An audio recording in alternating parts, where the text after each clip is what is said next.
തൻ്റെ അമ്മയുടെ തളർച്ചയിൽ കൈത്താങ്ങായി അമ്മയെ ശുശ്രൂഷിച്ചും പരിപാലിച്ചും തൻ്റെ ജീവിതത്തിൻ്റെ വലിയൊരു ഭാഗവും അമ്മയ്ക്കായി മാറ്റിവെച്ചു. അതിനായി തൻ്റെ വിദ്യാഭ്യാസവും വിവാഹ ജീവിതവും മാറ്റിവെച്ച കാർത്തു അമ്മയെയാണ് നമ്മൾ ഇന്ന് പരിചയപ്പെടാൻ പോകുന്നത്. വെൽഫെയർ അസോസിയേഷൻ ട്രസ്റ്റിൻ്റെ പുതിയൊരു വീഡിയോയിലേക്ക് ഏവർക്കും സ്വാഗതം. കാർത്തു അമ്മ, ഇവിടുത്തെ ചികിത്സയും കാര്യങ്ങളൊക്കെ എങ്ങനെയുണ്ട്? നല്ലതാണ്. അമ്മ ഇവിടെ വന്നപ്പോഴുള്ള അവസ്ഥയും ഇപ്പോഴത്തെ അവസ്ഥയെ പറ്റിയിട്ടൊന്ന് പറയാമോ?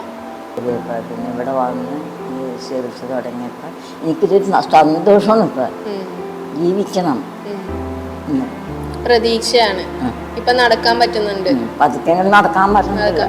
ഇത് നടക്കാൻ പറ്റൂല എന്നായിരുന്നു എൻ്റെ വീട്ടിൽ. നടക്കണമെന്നുണ്ട്, ജീവിക്കണമെന്നുണ്ട്.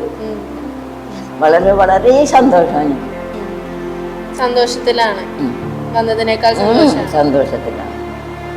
എനിക്ക് ഭക്ഷണം ഇഷ്ടമായി. ഭക്ഷണം ഇഷ്ടമായി? എല്ലാ ഭക്ഷണവും ഇഷ്ടമാണ് ഉണ്ടാക്കുന്നത്. ഞാൻ ഡോക്ടറോടും പറഞ്ഞു.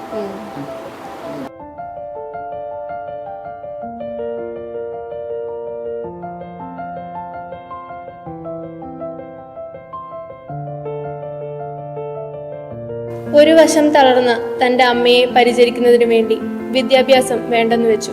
പിന്നീട് വളരെ വൈകിയുള്ള വിവാഹവും.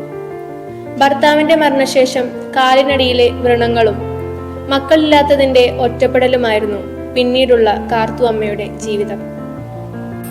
പല ഹോസ്പിറ്റലുകളിലും മാറി മാറി ചികിത്സ ചെയ്തിട്ടും കാലിന്റെ പരിതാപകരമായ അവസ്ഥയ്ക്ക് മാറ്റങ്ങളൊന്നും ഉണ്ടായില്ല. തീരെ അവശനിലയിലാണ് കാർത്തു അമ്മ ഇവിടെ എത്തുന്നത്.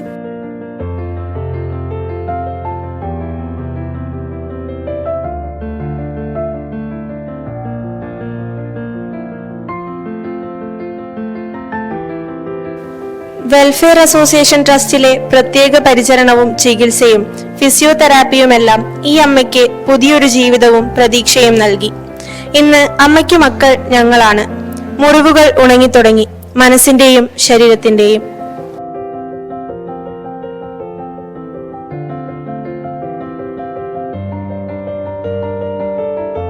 കാർത്തു അമ്മ ഇവിടെ സന്തോഷവതിയാണ്.